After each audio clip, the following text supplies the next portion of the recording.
Lost Mine Mountain Coaster and Mini Golf here in Pigeon Forge.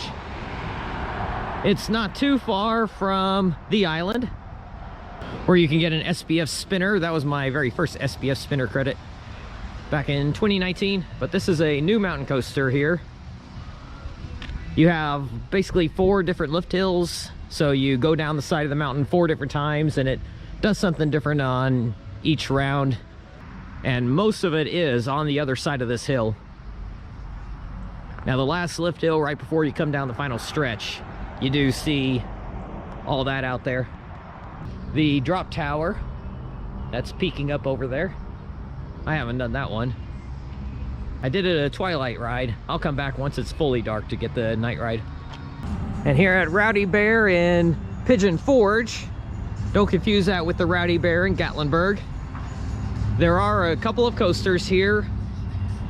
You got this invert sort of thing with the laser gun.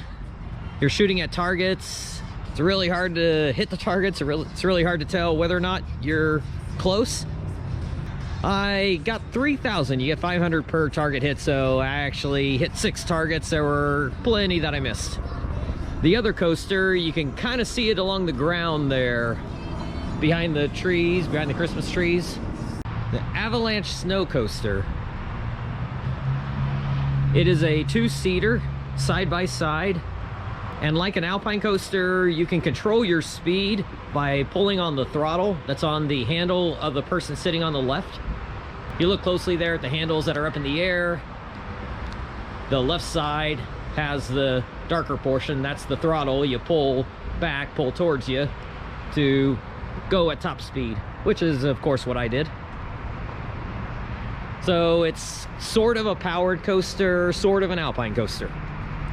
It's nothing spectacular. It's not going to be like your favorite standalone sort of alpine coaster, but it is unique, and that makes it memorable. This laser gun coaster, well, considering that the targets are kind of hard to hit, the movements are kind of awkward, but there's nothing bad about it. It's just really strange. But that alpine coaster, powered coaster hybrid, it goes off along the course here and comes back. Even if it's not as intense as a regular alpine coaster, it's still pretty cool. You don't go very far up the mountain, so it doesn't take you far away like the alpine coasters do. They also have axe throwing over there.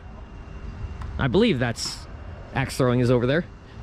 And the snow tubing, I don't know if that's open today or not. It probably, if it was open earlier, but I don't think it's open right now.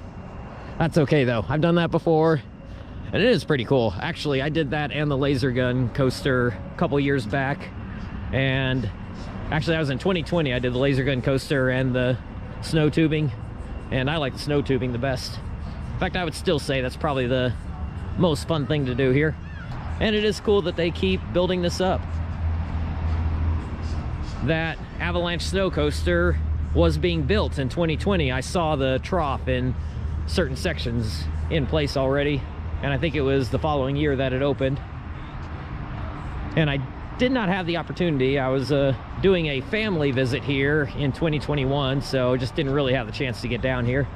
And last year I came back and only had the morning when they had first opened to try to get on it, and it was broke down on them first thing in the day. It might have opened up a little bit later, but I was heading off to Dollywood.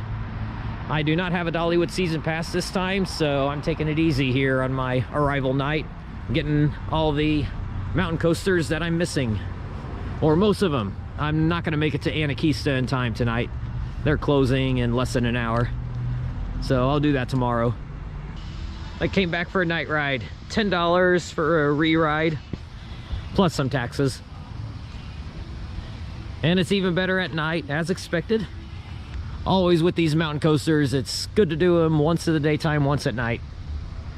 And a lot of them will offer a discount for your second ride in a day.